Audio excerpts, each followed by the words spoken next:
6 মাসে শিক্ষার মান বদলানো কি সম্ভব? বাংলাদেশে এবার দেখা যাবে ট্যাব, স্কুল ড্রেস আর ফ্রি ওয়াইফাইয়ের সঙ্গে শিক্ষার নতুন অধ্যায় শুরু হচ্ছে। শিক্ষা মন্ত্রণালয় চূড়ান্ত করেছে 180 দিনের কর্মপরিকল্পনা, মার্চ থেকে অগাস্ট পর্যন্ত। অগ্রাধিকার দেওয়া হয়েছে 36টি প্রকল্পে। সম্ভাব্য বাজেট ধরা হয়েছে 4136 কোটি টাকা।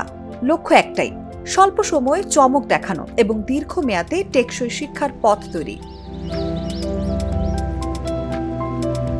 প্রথম ধাপ, ওয়ান টিচার ওয়ান ট্যাব। মাধ্যমিক ও কলেজ শিক্ষকদের হাতে প্রথম পর্যায়ে 50,000 ট্যাব পৌঁছানো হবে। শুধু ট্যাব নয়, শিক্ষকদের ডিজিটাল ডিভাইস অভ্যস্ত করা, ইন্টারঅ্যাক্টিভ শিক্ষণ পদ্ধতি চালু করা এবং ক্লাসরুমে প্রযুক্তির ব্যবহার নিশ্চিত করাই প্রকল্পের মূল উদ্দেশ্য। পরের চমক, 20,000 মাল্টিমিডিয়া ক্লাসরুম।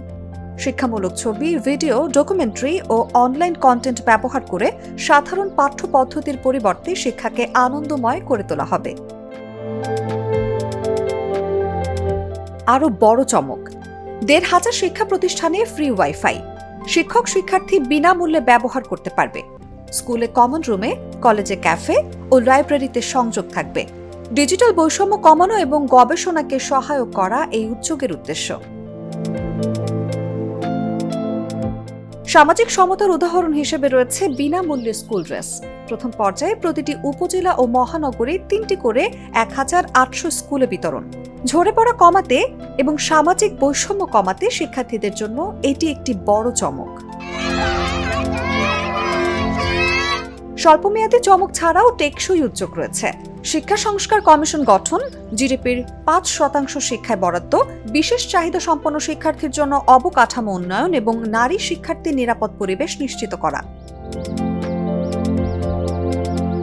শিক্ষার আনন্দ বৃদ্ধি করতে সরকার চালু করেছে লার্নিং উইথ হ্যাপিনেস। দলগত কাজ, নাট্য অনুষ্ঠান, দৈনন্দিন পত্রিকা পাঠ ও শিক্ষকের সঙ্গে নিয়মিত কুশল বিনিময় শিক্ষার্থীর আগ্রহ ও উদ্দীপনা বাড়াবে। 180 দিনে পরিকল্পনা যদি শতভাগ বাস্তবায়ন হয়, শিক্ষার দিগন্ত প্রসারিত হবে। তবে চমক দেখানো নয়, বাস্তবায়নে স্বচ্ছতা এবং টেকসই উদ্যোগে সাফল্য নির্ভর করবে।